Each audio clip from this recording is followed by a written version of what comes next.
So, ప్రస్తుతం తెలంగాణలో assembly ఎన్నికలు ముగిసిన తర్వాత కాంగ్రెస్ పార్టీ ఇక రానున్నటువంటి పార్లమెంట్ ఎన్నికలపై తీవ్ర స్థాయిలో కసరత్తు చేస్తా ఉంది.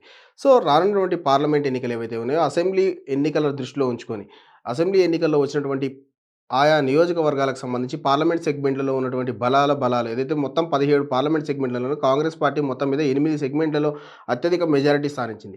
సో, వీటన్నిటిని బేరీజు వేసుకున్నటువంటి కాంగ్రెస్ పార్టీ కొంత ఏదైతే అసంతృప్త నేతలు ఇతర పార్టీల నుంచి ఉన్నటువంటి అసంతృప్త నేతలను కాంగ్రెస్ పార్టీలో ఆహ్, సి జాయిన్ చేసుకునేందుకు సిద్ధమైంది. ఏదైతే అసెంబ్లీ ఎన్నికలకు ముందు ఏదైతే ఫార్ములాను కాంగ్రెస్ పార్టీ అనుసరించిందో తిరిగి అదే ఫార్ములాను ఆపరేషన్ ఆకర్షణ తిరిగి కాంగ్రెస్ పార్టీ ప్రారంభించిందని చెప్పేసి స్పష్టంగా చెప్పుకోవచ్చు.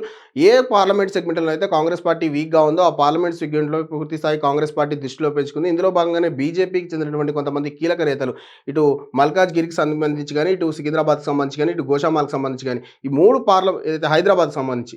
సో, ఈ 3 పార్లమెంట్ సెగ్మెంట్‌లకు సంబంధించి కొంతమంది కీలక నేతలను కాంగ్రెస్ పార్టీలో జాయిన్ చేసుకునేందుకు కొంత రంగం సిద్ధం చేసింది. ఇప్పటికే బీజేపీ పార్టీకి నుంచి కొంత సంబంధించి ఆ నేతలు కూడా కాంగ్రెస్ పార్టీకి వచ్చేందుకు సుముఖంగా ఉన్నదని చెప్పేసి స్పష్టంగా తెలుస్తుంది. ఇందులో భాగంగా ఏదైతే హైదరాబాద్‌కి సంబంధించి గోషామాల్ నియోజకవర్గానికి సంబంధించినటువంటి విక్రమ్ గౌడ్ ఎవరైతే ఉన్నారో ఆయన ఇప్పటికే ఏదైతే బీజేపీ పార్టీకి రాజీనామా చేశారో ఆ యొక్క రాజీనామా లెటర్‌ను కూడా పార్టీ అధ్యక్షుడిగా ఉన్నటువంటి కిషన్ రెడ్డికి పంపడం జరిగింది. సో, ఈయన గతంలో ఈయన యొక్క తండ్రి గారు ఎవరైతే ముఖేష్ కుమార్ గౌడ్ ఉన్నారో ఈయన కాంగ్రెస్ పార్టీ ఉమ్మడి ఆంధ్రప్రదేశ్‌గా ఉన్నప్పుడు హైదరాబాద్ నుంచి మంత్రిగా పనిచేసినటువంటి ఏకైక వ్యక్తి. సో, ముఖేష్ కుమార్ గౌడ్ యొక్క కుమారుడే విక్రమ్ కుమార్ గౌడ్. ఈయన ఏదైతే 2018 సార్వత్రిక ఎన్నికల తర్వాత బీజేపీలో జరగడం జరిగింది. సో, గోషామాల్‌కి సుదీర్ఘంగా 40 సంవత్సరాల సుదీర్ఘ రాజకీయ అనుభవం ఉన్నటువంటి ముఖేష్ కుమార్ గౌడ్ ఫ్యామిలీ నుంచి వచ్చినాం కాబట్టి ఖచ్చితంగా 2018 తర్వాత ఏదైతే గోషామాల్‌కి సంబంధించి రాజాసింగ్‌ని బీజేపీ పార్టీ సస్పెండ్ చేసిందో ఆ తరుణంలో ఈయన టికెట్ ఆశించినటువంటి పరిస్థితి. సో, టికెట్ ఆశించి బీజేపీ పార్టీ నుంచి ఖచ్చితంగా ఈసారి బరిలోకి దిగాలి గోషామాల్ నుంచి అని చెప్పేసి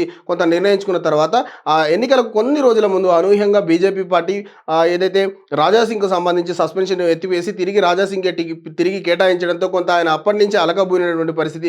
సో, ఏదైతే సుదీర్ఘ రాజకీయ అనుభవం ఉన్నటువంటి ఫ్యామిలీ నుంచి వచ్చానో సో, దాంతో పాటు ఆ యొక్క ఫ్యామిలీకి సంబంధించి గోషామాల్‌తో సత్సంబంధాలు ఉన్నాయి. నేను పోటీ చేశానంటే నన్ను కాదని ఏదైతే నాకంటే కొంత క్యాడర్ స్థాయి లేనటువంటి వ్యక్తిని కింద నేను పని చేయలేను అని చెప్పేసి కొంత మనస్తాపం చెందినటువంటి విక్రమ్ గౌడ్ ఆయన ప్రస్తుతం బీజేపీ పార్టీకి రాజీనామా చేసి త్వరలో కాంగ్రెస్ పార్టీలో చేరబోతున్నట్టు కూడా కొంత ఇప్పటికే కాంగ్రెస్ పార్టీ నాయకులతో చర్చలు జరిగినట్టుగా కూడా తెలుస్తుంది.